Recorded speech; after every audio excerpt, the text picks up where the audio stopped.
اسلامی جمہوریہ پاکستان کو اللہ تعالیٰ نے بیش بہا نعمتوں سے نوازا ہے، جن میں عظیم ترین چوٹیاں، دیو قامت، گلیشیر، قدرتی چشمے، خوبصورت جھیلیں، بل کھاتے دریا، ریگستان، معدنیات، جنگلات اور ہر طرح کے موسم شامل ہیں۔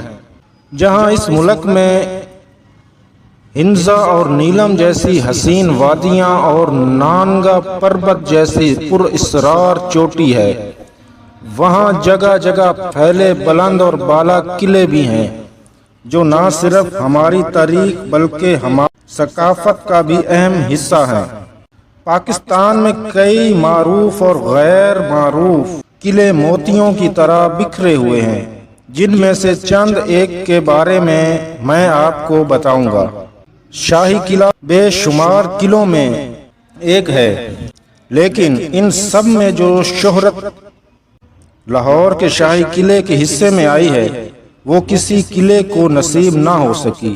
مغل شہنشاہ اکبر کے دور میں بنایا گیا یہ قلعہ آج پرانے لاہور کے شمالی مغربی کونے میں آن بان اور شان کے ساتھ استدادہ ہے۔ کہتے ہیں کہ محمود غزنوی نے اس علاقے کو فتح کیا، تب اس جگہ ایک مٹی کا قلعہ تھا، جسے بعد میں اکبر بادشاہ نے گرا کر ایک جدید طرز کا شاندار قلعہ تعمیر کروایا۔ اکبر بادشاہ کے بعد آنے والے ہر مغل بادشاہ، یہاں تک کہ سکھوں اور انگریزوں نے بھی قلعے کے اندر مختلف دیواروں، محلوں اور کمروں کا اضافہ کیا۔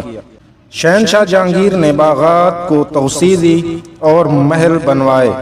شاہ جہاں دیوان خاص اور موتی مسجد کا اضافہ کیا، جبکہ اورنگزیب نے حضوری باغ کی طرف کھلنے والا قلعے کا مرکزی دروازہ بنوایا، جو بادشاہی مسجد کے عین سامنے واقع ہے۔ قلعے کے اندر شیش محل، میوزیم، بارادری، موتی مسجد، فوارے اور بہت سے قدیم اور خوبصورت جگہیں ہیں، جہاں صبح سے شام تک عوام الناس کا رش لگا رہتا ہے۔ نمبر 2، قلعہ دراوڑ پنجاب کے ضلع اور سابقہ ریاست بہاولپور میں واقع قلعہ دراوڑ ڈیرہ نواب صاحب سے 48 کلومیٹر جنوب میں واقع ہے۔ سرائے چولستان کے وسط میں کسی بہت بڑے دیو کی طرح استادہ ہے۔ اس عظیم الشان قلعے کے 40 برج میلوں دور سے نظر آ جاتے ہیں۔ اس قلعے کو 9ویں صدی میں جیسلمیر کے ہندو راجپوت حکمران رائے راجہ بھٹی نے تعمیر کروایا۔ ابتدا میں اس ڈیرہ راول کے نام سے جانا جاتا تھا، جو ڈیرہ راور کے بعد دراوڑ بن گیا۔ راجستھانی طرز میں بنے اس قلعے کے سب سے اہم خاصیت یہ ہے کہ اس کے تمام 40 برجوں کے ڈیزائن ایک دوسرے سے مختلف ہیں۔ قلعے کے اندر ریاست بہاولپور کے سابقہ نوابوں اور ان کے خاندانوں کی قبریں ہیں، اور ان کے مقبروں پر نیلے رنگ کے خوبصورت ٹائلوں کا کام کیا گیا ہے۔ بہاولپور ڈیزرٹ جیپ ریلی کے انعقاد سے اس علاقے میں سیاحت کو فروغ ملا ہے، اور ہر سال ہزاروں لوگ اس قلعے کو دیکھنے آتے ہیں۔ نمبر 3، بلبت فورٹ گلگت بلتستان کی وادی ہنزا میں کریم آباد کے ایک گاؤں بلتت میں واقع بلتت فورٹ پریوں کی کہانی میں موجود خوبصورت قلعوں جیسا منظر پیش کرتا ہے۔ پہاڑ کے اوپر واقع یہ قلعہ کوئی 650 سال پہلے بنایا گیا۔ 16ویں صدی میں جب یہاں کے شہزادے نے بلتستان کی شہزادی سے شادی کی، تو وہ بلتی ہنرمندوں اور کاریگروں کو اپنے ہمراہ لائی تاکہ وہ اس قلعے کی تزئین اور آرائش کر سکے۔ 1945 میں میر ہنزا نے اس قلعے کو چھوڑ کر پہاڑ سے نیچے ایک اور قلعہ بنایا اور وہاں منتقل ہو گیا، جس کے بعد قلعے کی حالت خراب ہونا شروع ہو گئی اور اس کے منہدم ہونے کی خدشات بڑھ گئے۔ ہماری لاپرواہی نے اسے یونیسکو کی خطرے میں موجود عمارتوں کی فہرست میں لا کھڑا کیا۔ آغا خان ٹرسٹ اور لندن رائل جیوگرافیکل سوسائٹی کے اشتراک سے اس کی مرمت کا کام شروع کیا گیا، جو 1996 میں ختم ہوا، اور اس قلعے کو ایک عجائب گھر کی شکل دے دی گئی جسے بلتت ٹرسٹ چلا رہا ہے۔ اس قلعے کے لکڑی سے بنے دلانوں سے سورج غروب ہونے کا منظر دیکھنے سے تعلق رکھتا ہے۔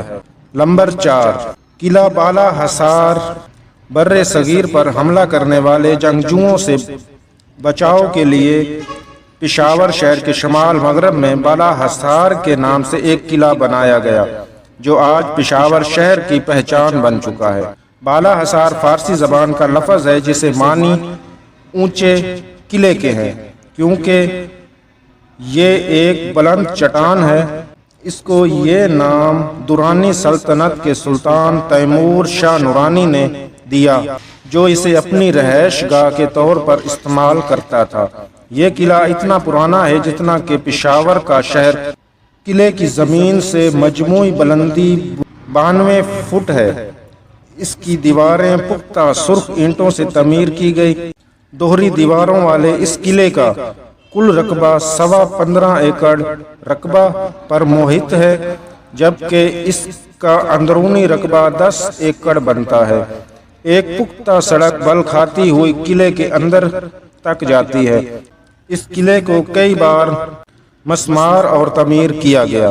2005 کے زلزلے نے اس کو شدید نقصان پہنچایا، لیکن بعد میں اس کی مرمت کر دی گئی۔ اس قلعے سے آپ پشاور شہر کے خوبصورت نظاروں کا لطف لے سکتے ہیں، لیکن آج کل یہ قلعہ فرنٹیئر کے پاس ہے۔ نمبر 5، قلعہ اٹک مغل شہنشاہ جلال الدین اکبر کا تعمیر کروایا گیا قلعہ اٹک خرد کے مقام پہ دریائے سندھ کے کنارے واقع ہے۔ اکبر اعظم کو اس قلعے کی تعمیر کا خیال اس وقت آیا جب وہ اپنے سوتیلے بھائی مرزا حکیم کابل کا گورنر، جس نے پنجاب پر حملہ کر دیا تھا، کو شکست دینے کے بعد کابل سے واپس آ رہا تھا۔ اس وقت اکبر اعظم نے اس علاقے کی دفاعی اہمیت کے پیش نظر قلعہ تعمیر کرنے کا حکم دیا۔ 1812 میں مغلوں کو ہرا کر سکھوں نے اس پر قبضہ کر لیا۔ 1842 تک یہ قلعہ سکھوں کے پاس رہا، جس کے بعد 1947 تک یہ انگریز سرکار کے زیر استعمال رہا۔ برطانیہ کا وزیر اعظم انتھونی ایڈن 1901 میں اس قلعے میں ایک فوجی کے گھر پیدا ہوا۔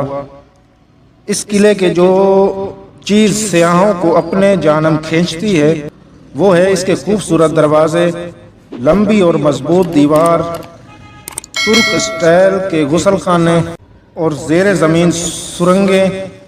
قلعے کے 4 دروازے ہیں، جن کے نام موری دروازہ، کابلی دروازہ، لاہوری دروازہ اور دہلی دروازہ ہے۔